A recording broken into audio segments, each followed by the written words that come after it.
Now, Passenger Rail Agency of South Africa, Prasa, says it's ready to revitalise its long-distance services following disruptions due to vandalism of its infrastructure. The agency also says it's working around the clock to ensure that routes across the country are operational in future so that commuters can access affordable transportation.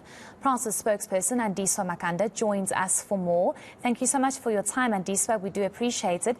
Perhaps just speak to us about the revitalization of the long-distance trains and how much work actually went into it to get it up and running again. Good evening, Heidi. Good evening to your viewers. It's been a difficult 2 years for Prasa. We haven't been able to run interprovincial services for the past 2 years because of the theft and vandalism of the rail infrastructure. We did in December resume the Eastern Cape to Johannesburg or Johannesburg to Eastern Cape services. However, there's a lot of demand for the Johannesburg to KwaZulu-Natal and Johannesburg to Polokwane and Musina.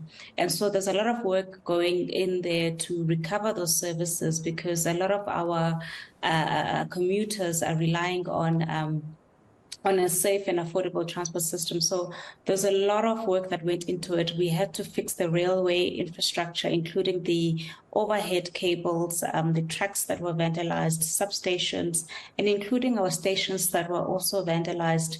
And so this weekend, that's why we are running the train to KwaZulu-Natal for Comrades Marathon, just to demonstrate to the country that we are determined to recover these services. Work is going. We're not sitting on our hands and not doing anything. In September, we are resuming the service between Johannesburg and Musina, which will become as a great relief to a lot of our people who commute to Limpopo.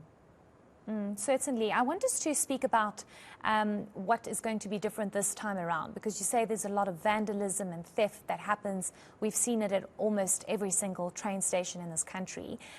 What is going to be different this time around to ensure that doesn't happen again? Are you beefing up security, and at what cost? Definitely. I think part of the problem is that a lot of our railway infrastructure didn't have security to protect the infrastructure, but now we are intensifying our security. We're making sure that we safeguard the rail infrastructure. I think part of the problem and what the public needs to be aware is that there was a cancellation of security contracts, which meant that all the contracted security had to abandon post and leave the rail infrastructure vulnerable. But now we are in the process of intensifying the security.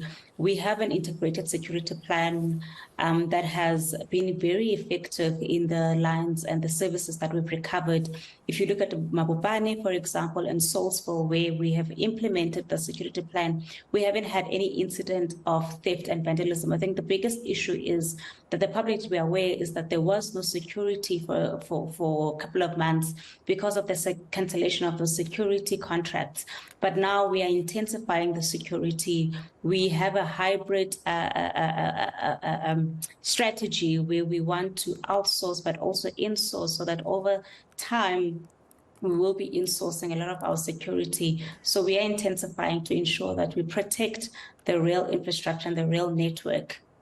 Do you perhaps have a cost of how much this actually costs to revitalize? I would presume it's a lot of money.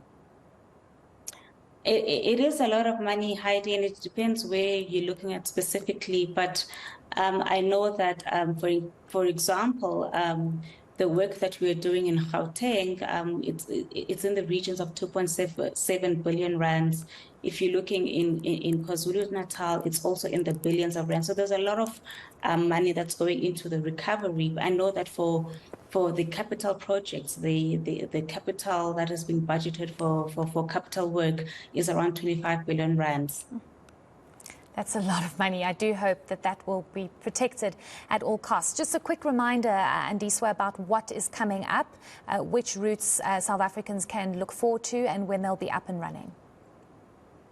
So, Heidi, I think the biggest for us is the Johannesburg to KwaZulu-Natal next week, Friday, where we've invited comrades, runners, supporters, families general public to take the train to KwaZulu-Natal. You'll find that there are people who would want to see the Comrades Marathon live, but because it's of the travel costs and accommodation, there is a train service, a charter service that we are commissioning to go down to KwaZulu-Natal that includes dinner, bed, and breakfast. But also it is for us to also demonstrate that we are resilient as an organization, and we do have a spirit of endurance, just like the Comrades Marathon runners. And so it is symbolic for us and very important for us to demonstrate to South Africa and the country that we are recovering the services. We do have the Johannesburg to Musina coming back online in September the 2nd this year. In Gauteng, we closed 3 lines, the Naledi line to Johannesburg. We closed the Lirala to Johannesburg for the people living in around Tembisa. We also closed the Pienaarsport to Pretoria, which caters also for communities around Mamelodi. Those lines are coming back online by end of October. We do have 10 priority corridors that we're focusing on this year, because there are vast amount of work that needs to be done across the country to repair the services is quite a lot, which is why we are zooming in on priority corridors per year. We're looking at 10 this year.